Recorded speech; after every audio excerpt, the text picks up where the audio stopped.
Hello नमस्कार शुभ सकाळ सर्वांना। कसे आहात तुम्ही सगळेजण? मजेत ना? मजेतच राहा। तर आजच्या दिवसाची छान अशी सुरुवात झालेली आहे। सगळं काम आवरून घेतलेलं आहे। देवपूजा वगैरे करून झालेली आहे। दरवाजासमोर छान अशी रांगोळी काढलेली आहे।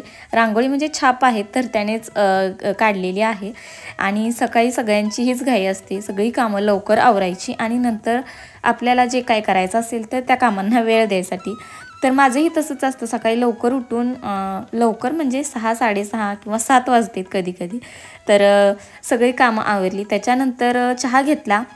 देवपूजा करून झाल्यानंतर चहा घेतला। आज काय नाश्ता वगैरे बनवलेला नव्हता त्याच्यामुळे चहाच घेतला। स्त्रीला स्कूलला पाठवलं आणि त्याच्यानंतर उर्वीला अंघोळ घातली।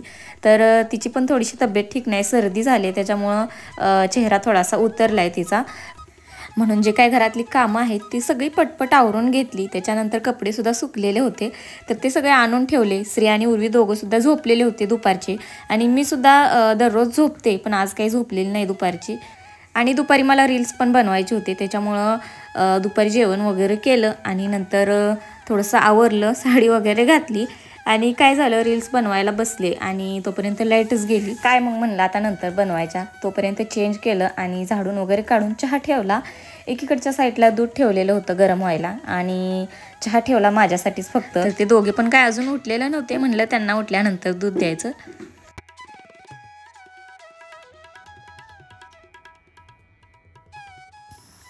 चहा घेतला, त्याच्यानंतर संध्याकाळचा स्वयंपाक बनवायचा होता। तर आज बनवायची होती शेवग्याची शेंग। तर आज थोडीशी वेगळ्या पद्धतीने बनवली होती।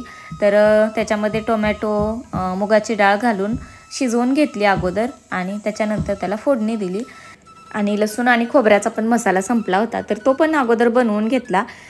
लसूण, कोथिंबीर, त्याच्यानंतर जिरे वगैरे टाकून सगळं बनवून घेतला आणि स्वयंपाक वगैरे सगळं करून घेतलं। जेवण वगैरे सुद्धा केलं आणि एवढी छान टेस्टी बनवलेली भाजी, जेवण करताना त्यातली 1-2 वाट्या तरी भाजी अशी खाली सांडून गेली। जेवायला बसलेलो आणि चपात्याचा डबा राहिलेला म्हणून आणला तर खाली ठेवताना त्याच्यामध्येच पडला कढईमध्ये, त्यातलं थोडंसं भाजी सांडून गेली। म्हणलं आता असू द्या, पण मापातच झालेली होती, राहिलीच असती शिल्लक त्यातली।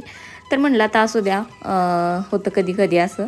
त्यानंतर जेवण वगैरे करून झालं, सगळे भांडी वगैरे घासून ठेवली आणि नेहमी 2-3 दिवसातून का होईना मी किचन असं साफ करून घेते।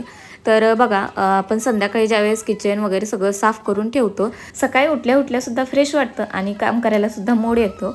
तर अगोदर मी सगळे भांडी वगैरे घासून ठेवली आणि पाठीमागच्या स्टाईलवरती भाजी वगैरे करताना जे तेलाचं डाग उडते तर ते सुद्धा घासून घ्यायला लागते। असं दिसून येत नाहीत पण असं तेलकट होतं त्याच्यामुळं धुवून वगैरे घ्यायला लागतं। मी साबण लावून असं घासून घेतलं अगोदर आणि नंतर पाणी टाकून धुवून घेतलं। गॅससुद्धा मी अगोदर घासूनच ठेवलेला होता आणि किचनला समोरच्या साईडला पट्टी नसल्यामुळं पाणी लगेच इकडे येते, त्याच्यामुळं मी काही जास्त जाऊ देत नाही खाली, लगेच इकडं सारून घेते वायपरने।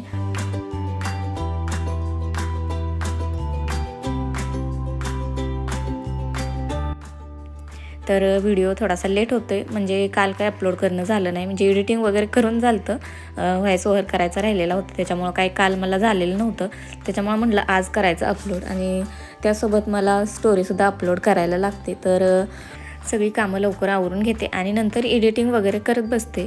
आणि आज पण खूप लेटच झालेला होता तसा स्वयंपाक बनवायला आणि यांचीसुद्धा थोडीशी तब्येत ठीक नाही, त्याच्यामुळं मग हे घरी आले की लवकर श्री आणि उर्वी दोघांचं पण मग त्यांना दमवायचं चालू असतं। थोडासा आराम वगैरे करायचं म्हटलं तर ते पण काही करू देत नाहीत, त्याच्यामुळं स्वयंपाकाला लेट झाला। आणि स्त्रीचा होमवर्क हे पण घ्यायला लागतोय आणि तब्येत पण सगळ्यांची ठीकच नाही, तशी सर्दी, डोकं असंच झाले सगळ्यांना।